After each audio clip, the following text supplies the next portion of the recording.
Really? Come on.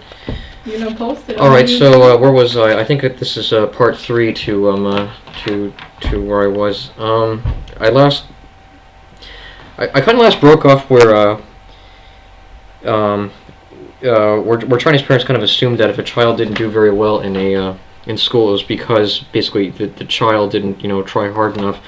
And so she says the solution is to substandard performance is to excoriate, punish, and shame the child. And humiliation is a tool that was used to great effect and with great frequency in the Chinese household. Um, the problem, of course, you can already see many problems with this. This is the sort of thing that shrinks just love because it just means that they'll have steady revenue sometime in the future. Um, she goes on to say that second, Chinese parents believe that their kids owe them everything. Yeah, this is where there's a big difference between the West and the East in this regard, or between, let's just say, between the tiger mom, to use her term, and the Western parent. She says the reason for this is a little unclear, but it's probably a combination of Confucian filial piety and the fact that the parents have sacrificed and done so much for their children. I have met a lot of Western parents who have done quite a bit for their children, and I don't think they've had to employ such draconian methods in order to squeeze gratitude from their kids.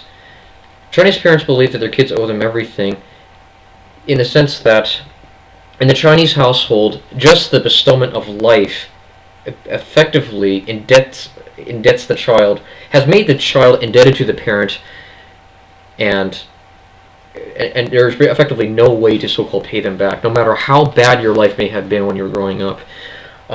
Life in itself effectively has infinite value, is the thinking. So they use that, and to a certain degree they abuse it. They say, okay, I gave birth to you, and I gave birth to you, and by hook or by crook, you're going to do what I tell you. I own you. This is basically the Chinese way of legitimizing, slavery within the household. The children, by enslaving the own children, by forcing them to do what their parents want. The understanding is that the Chinese children must spend their lives repaying their parents by obeying them and making them proud, and of course, as I had pointed out, producing progeny. She says, I don't think most Westerners have the same view of children being permanently indebted to their parents. I am in complete agreement. In fact, I've met many Western parents who think they didn't do enough for their children, despite sending them off, paying for their college, and making sure they had 2 dogs when they were growing up, and the PlayStation, and having an entertainment system, and having a phone in their room. That would have never happened in my childhood. I can guarantee you that. She says that kids don't owe their parents anything. Their duty will be to their own kids. And she says that strikes me as a bad deal for the Western parent. Well, it's interesting. I'd like to call myself an economist, but it's interesting that she people would like to look at transactions with their own children in such Malthusian terms. Third, Chinese parents believe that they know what is best for their children and therefore override their children's own desires and preferences, and that's why Chinese daughters can't have boyfriends in high school and why Chinese kids can't go to sleepaway camp. Yeah, I agree with that. I remember having my friends and our own desires being severely curtailed. If our interests weren't if our interests weren't academic in some way, well, then we were in trouble. I don't remember ever wanting to be a part of a school play. then she gets then this is the part that really I think kind of gets my goat. She says, "Don't get me wrong. It's not that Chinese parents don't care about their children, just the opposite. They would give up everything for their children. It's just an entirely different parenting model." Okay, I agreed. It's an entirely different parenting model. They would give up everything for their children. Disagree.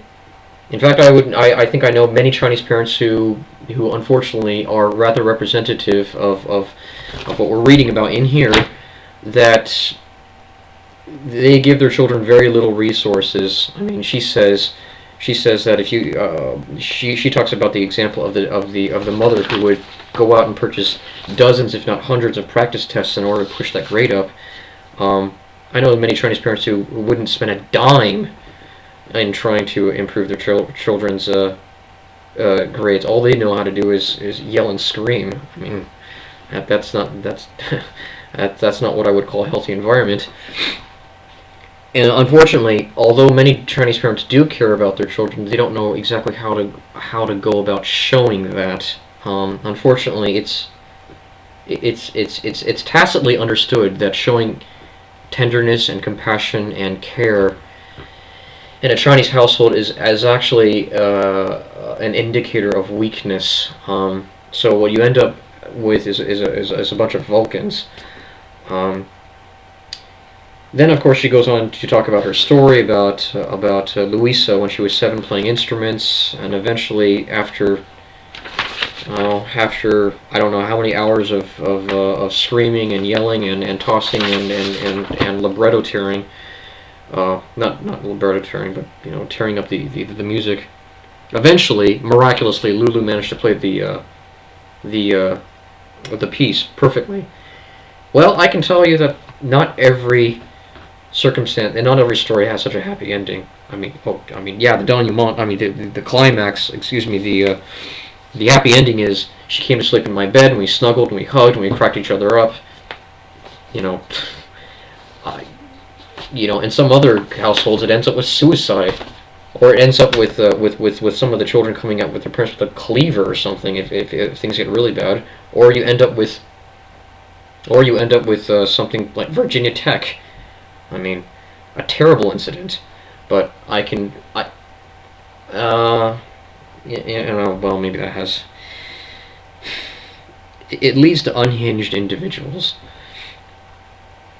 She says that there's nothing better for building confidence and learning you can do something you thought you can't. My response is that there's nothing worse than learning that you can't do something no matter how much effort you invest into it.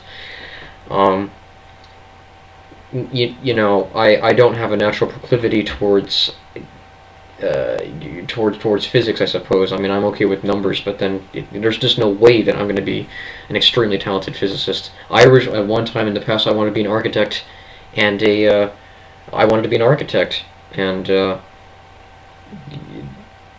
wasn't encouraged to do that thing, so it was very difficult for me to pursue that.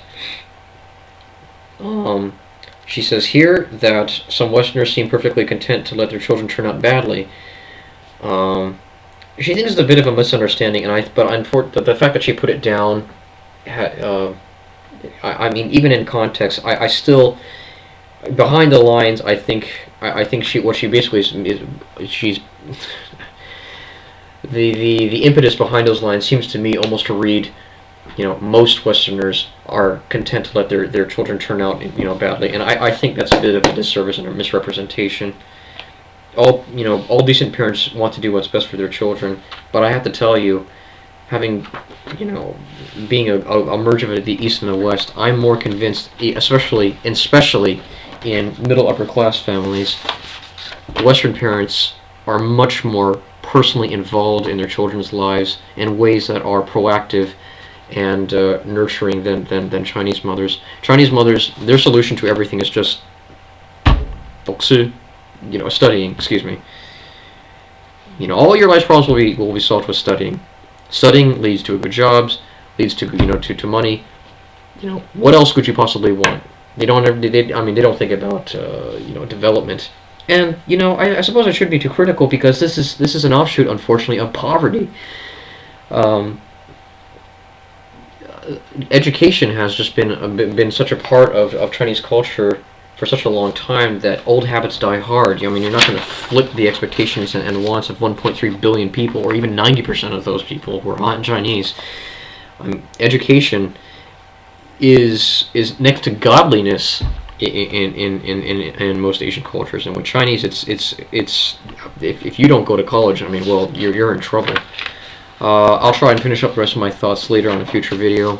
I'm gonna grab some more food.